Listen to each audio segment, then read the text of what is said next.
Hello everyone, welcome to the point. तो अभी 18 Lok Sabha elections खत्म हुए हैं। गवर्नमेंट ने फॉर्मेशन भी किया है। Council of minister headed by prime minister have taken the oath.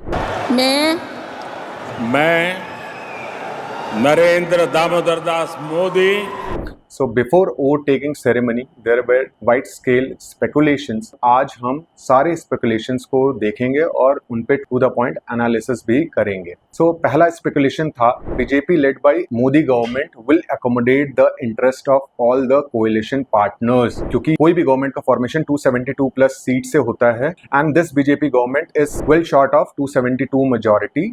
So उस केस में एनडीए के साथ मिलकर के उन्होंने मेजॉरिटी को क्रॉस किया है, so they will accommodate the interest of all the coalition partner. Then second speculation was कि TDP, JDU, LJP and Shiv Sena, ये सारे लोगों ने इंपॉर्टेंट पोर्टफोलियोज या मिनिस्ट्री डिमांड की थी बीजेपी गवर्नमेंट से। उन सारों की डिमांड नहीं मिट हुई है, ये देखा गया है वोट टेकिंग सेरेमनी में। Third point is Modi 3.0 will be more about survival of the government than taking major big decisions as before election he called for. So इनकी to the point analysis करते हैं। First point is all the important ministries and the portfolios have again been taken by the BJP led government. So that shows continuity. Continuity कैसे? क्योंकि जो पुरानी जो government थी उसमें जो इंपॉर्टेंट पोर्टफोलियोज या मिनिस्टर्स थे वो सारे के सारे इस गवर्नमेंट के भी पार्ट हैं। चाहे आप विदेश मंत्रालय ले लो, चाहे आप फाइनेंस मिनिस्ट्री ले लो, चाहे आप होम मिनिस्ट्री ले लो, चाहे रोड्स एंड हाईवेज ले लो, थोड़े बहुत चेंजेस किए गए हैं। सो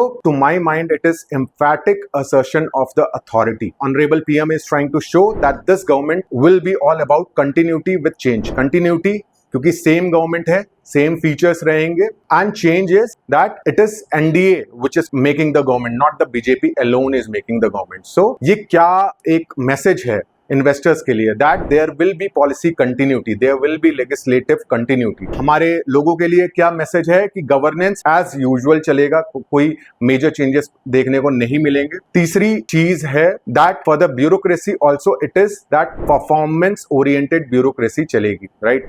और वही पुराने सारे गवर्नेंस के फेसेट आपको देखने को मिल सकते हैं। लास्ट माइल डिलीवरी, लाभार्थियों को गुड्स एंड सर्विसेज दिलवाना, important push on the infrastructural development, railways, highways, ये सारी चीजें एंड रोबस्ट फॉरेन पॉलिसी भी देखने को मिलेगी। Second analysis is the kind of personality that Modi is. It will be very interesting to see that how he runs the government in next 5 years. ये आपको बता दूं कि पिछले 7 elections that Modi has faced never have been the time that he has fallen short of the majority in the election, be it in the Gujarat elections also and in the Lok Sabha elections also. So first time he has fallen short of the majority where he will have to depend on the coalition partners.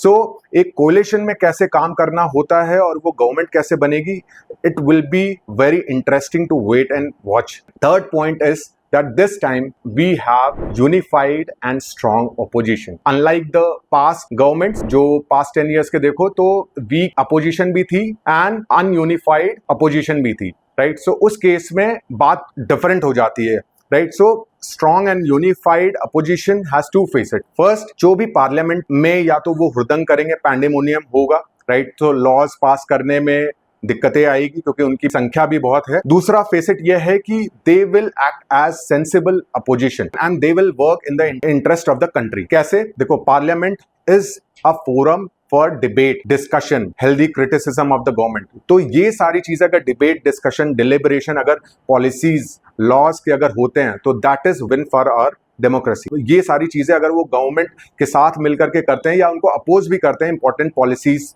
या legislation या laws पे, then it is win for the country. Now it is also very important to see कि contentious legislation like uniform civil code will get through the parliament or not, because that will need a large scale consensus building to pass these kind of laws, right? So to conclude, in this festival of dance of democracy, the festival of democracy in the mother of democracy, where there is strong and wounded leader in presence of strong and unified opposition, so it will be very interesting to see that how the wheels of the governance move in the next 5 years. Thank you. Jai Hind.